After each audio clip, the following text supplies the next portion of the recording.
اس لیے یہ غزوہ بدر، اس لیے مورخین کہتے ہیں کہ اگر اس دن مسلمان شکست کھا جاتے شاید نہ آج کوئی مسجد ہوتی، نہ مینارہ ہوتا، نہ دین کا یہ نظارہ ہوتا، نہ ہمارے سوچ فکر ایمان میں رب پیارا ہوتا۔ اس لیے آج کا دن اسلام کی سرفرازی اور سربلندی کا دن ہے، کفر کی ذلت اور رسوائی کا دن ہے، یوں کہہ لیں کہ اہل ایمان کے لیے جشن کا دن ہے۔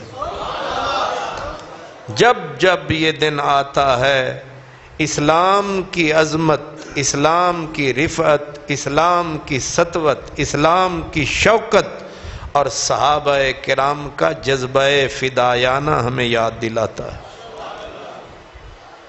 برادران اسلام، بدر ایک کنواں تھا، ایک مقام ہے جہاں کنواں تھا اور کنویں کے مالک کا نام کہتے ہیں بدر تھا، پھر کنواں کا نام بھی بدر مشہور ہوا، اسی مقام پر یہ جنگ ہوئی، لہٰذا یہ جنگ بدر کہلائی۔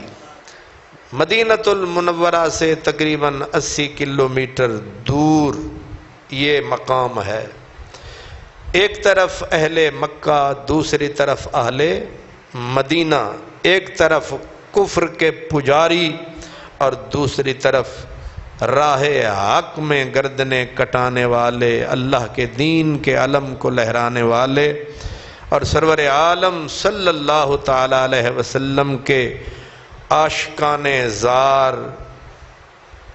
اس میدان میں دونوں کا ٹاکرا ہوا، دونوں کی ٹکر ہوئی۔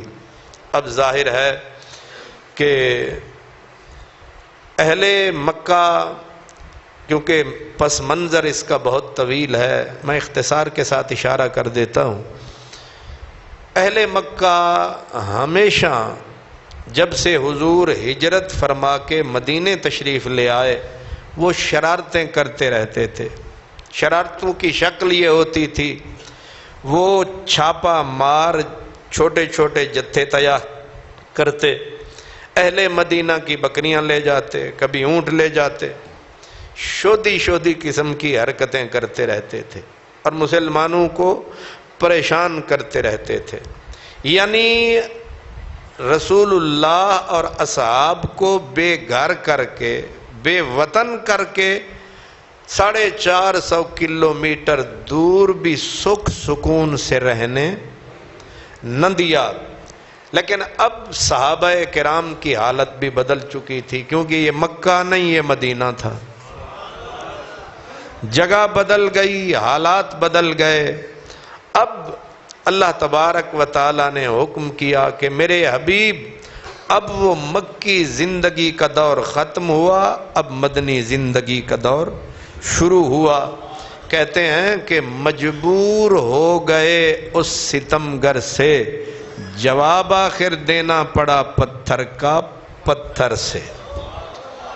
نہ تم صدمے ہمیں دیتے، نہ ہم فریاد یوں کرتے، نہ کھلتے راز سربستہ، نہ یوں رسوائیاں ہوتی۔ اب ان کو سبق سکھانے کا وقت آ گیا۔ اب رسول اللہ صلی اللہ علیہ وسلم نے اہل مکہ کے تجارتی قافلے مکے سے چلتے شام جاتے تھے، گزر ان کا مدینہ المنورہ کے ساتھ جو ساحل ہے تو کافی دور، بہرحال وہاں سے گزرگاہ ان کی وہیں تھی۔ تو رسول اکرم صلی اللہ علیہ وسلم نے اس کو جنگی چال کہتے ہیں کہ وہ کہتے ہیں سریکی میں نہ مار نہ کٹ تے آندر چا گھٹ، مطلب انہوں مارو نہیں، انہوں دی ہاتھ رکھ، انہوں دی او آنت ہی پھڑ لو کہ سائی نہ در رک جائے۔ تو یہ جو معاشیات ہے نا، معاش روٹی ٹکر والا کھاتا، اگر کسی کو مارنا چاہو قوم کو تو اس کی معیشت کو برباد کر دو۔ یہ ہے ظاہری انسان کا جو ہے وہ دار و مدار روٹی پہ ہوتا، پیٹ نہ پئیاں روٹیاں تے سبے گلاں، چھٹا فرض ہے یہ روٹی۔ اب سرکار نے فرمایا ان کا یہی علاج ہے، یہ شرارتوں سے باز، حضرت علامہ اقبال کہتے ہیں ستیزہ کار رہا ہے ازل سے تا امروز، چراغ مصطفی سے شرار ابو لہبی۔ مصطفیٰ کے چراغ سے ابو لہبی شرار ہمیشہ ٹکراتا رہا ہے اور یہ آویزش جاری رہے گی۔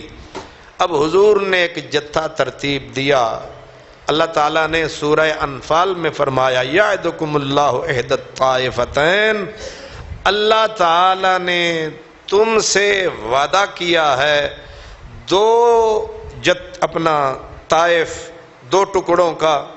اب وہ اشارہ کیا تھا؟ ایک قافلہ آ رہا ہے، دوسرا یہ لشکر لائیں گے، آپ چاہیں تو لشکر کی طرف آ جائیں، چاہیں تو آپ قافلے کی طرف آ جائیں۔ اب ظاہر ہے قافلہ جو تھا اس میں موجودہ دور کے حساب سے اہل مکہ کے جو اسباب تھے، جو مال تھا، وہ 50,000 پاؤنڈ مالیت پر مشتمل تھا۔ تمام اہل مکہ جو تھے انہوں نے مشترکہ وہ تجارتی قافلے میں اپنا سامان ملایا تاکہ واپس جائیں تو سب اپنے۔ اور بعض مورخین نے تو یہ لکھا ہے کہ انہوں نے اس دفعہ یہ تیاری کرنی شروع کر دی کہ مسلمانوں کو مدینے میں بھی سکون سے نہ رہنے دو، پیسے تجارت میں لگاؤ اور اصل مول تمہیں مل جائے گا، باقی جتنا پیسہ نکلے گا ہم ان کے ہتھیار خریدیں گے، پھر مدینے پہ چڑھ دوڑیں گے۔ اب ظاہر ہے اس کا پھر جواب یہی تھا کہ بجائے اس کے کہ سامان مکے پہنچے پھر یہ اٹیک کریں، دشمن کے حملے سے پہلے اس کا جواب دو۔ اب اہل مدینہ جب نکلے تو ظاہر ہے آپ کو پتہ ہے دو قبیلے تھے، ایک اوس، دوسرا قبیلہ خزرج۔ خزرج قبیلہ بہت بڑا تھا، اوس قبیلہ چھوٹا تھا، تو وہ جتنے بڑے قبیلے تھے اتنے افراد ان کے زیادہ نکلے، اوس کے کچھ تھوڑے تھے، باقی مہاجرین تھے۔ یہ سارے صحابہ یعنی مہاجرین و انصار، سرکار دو عالم صلی اللہ علیہ وسلم نے ان کو صدا دی۔ جب بلایا تو راستے میں حضور نے پوچھا کہ تجارتی قافلے کی طرف جانا ہے یا دوسری طرف؟ اب آپ مجھے یہ بتائیں، جنگ کرنا ایک بڑے لشکر سے سوکھا کام ہے یا ایک 40-50 کے جتھے سے لڑنا سوکھا کام ہے؟ ویسے آپ اپنی دسو، جے توانو موقع لبے ایک پاسے پورا 1000 دا لشکر ہوئے تیز تفنگ کے ساتھ مسلح، ایک طرف لشکر تو ہو لیکن 40-50 کا، تو آپ کدھر جائیں گے؟ بالکل ٹھیک ہے، یہی انسانی فطرت ہے، اور یہی انسانی فطرت ہے، اور یہی ان میں سے بھی سارے صحابہ ابو بکر نہیں ہوتے۔ یہ بات یاد رکھا کریں، میں بار بار کہا کرتا ہوں، سارے حضرت عمر، سارے مولا علی، سارے مقداد، سارے زبیر، سارے امیر حمزہ نہیں ہوتے، فرق ہوتا ہے۔ اللہ تعالیٰ قرآن میں فرماتا ہے کہ آپ کے صحابہ میں سے بھی ایک فریق جو تھا اس کا دل یہ تھا کہ ادھر جنگ والے سے بچ جائیں اور تجارتی قافلے کی طرف جائیں۔ ان فریقا من المؤمنین لکارہون، اللہ تعالیٰ فرماتا ہے ایک فریق، ایک جماعت اہل ایمان میں سے جنگ کی طرف جانے سے قطراتی تھی، لیکن رسول اللہ کا دل بھی یہی تھا کہ ٹکر کفر سے لی جائے، اور مشیت الہی بھی وہی تھی۔ ظاہر ہے جو اللہ کی مشیت تھی وہی حضور کی طبیعت تھی، اور ہوتا وہی ہے جو اللہ چاہتا ہے، اور حالات بھی ایسے ہی بن گئے کہ جیسے اللہ کی مشیت تھی۔ کیوں؟ اللہ تعالیٰ فرمائے لِيُحِقَّ الْحَقَّ حقا، اللہ حق کو حق ثابت کرنا چاہتا تھا، وَيُبْتِلَ الْبَاطِلَ، اور باطل کو اللہ باطل ثابت کرنا چاہتا تھا، اللہ حق کا جھنڈا لہرانا چاہتا تھا، اللہ کفر کی ریڑھ کی ہڈی توڑنا چاہتا تھا، اللہ ان کی جڑ کاٹنا چاہتا تھا، اور جڑ تبھی کٹتی جب میدان میں اترتے۔ اب سرور عالم صلی اللہ علیہ وسلم نے مشیت الہی کے مطابق آپ نے چاہا، جیسے آپ نے سنا کہ حضور کسی پر رائے مسلط نہیں کرتے تھے، مشورہ لیا، ہاں بھئی کیا چاہتے ہو؟ حضرت عمر فاروق پہچان گئے کہ حضور کی منشا یہ ہے، انہوں نے اٹھ کر تائیدی خطبہ دیا، حضرت ابو بکر اٹھے، انہوں نے تصدیقی خطبہ دیا۔ اب حضور چاہتے یہ تھے کہ یہ انصار اہل مدینہ یہ بولیں، تو جیسے عزیز محترم نے بتایا آپ کو کہ حضرت مقداد رضی اللہ تعالیٰ عنہ اٹھے، انہوں نے کہا یا رسول اللہ آپ کے دل میں جو ہے عمل کریں، آپ کا رب جو چاہتا ہے اسی بات پہ چلیں، مت سنیں ان کی، مت سنیں ان کی، رہی بات ہماری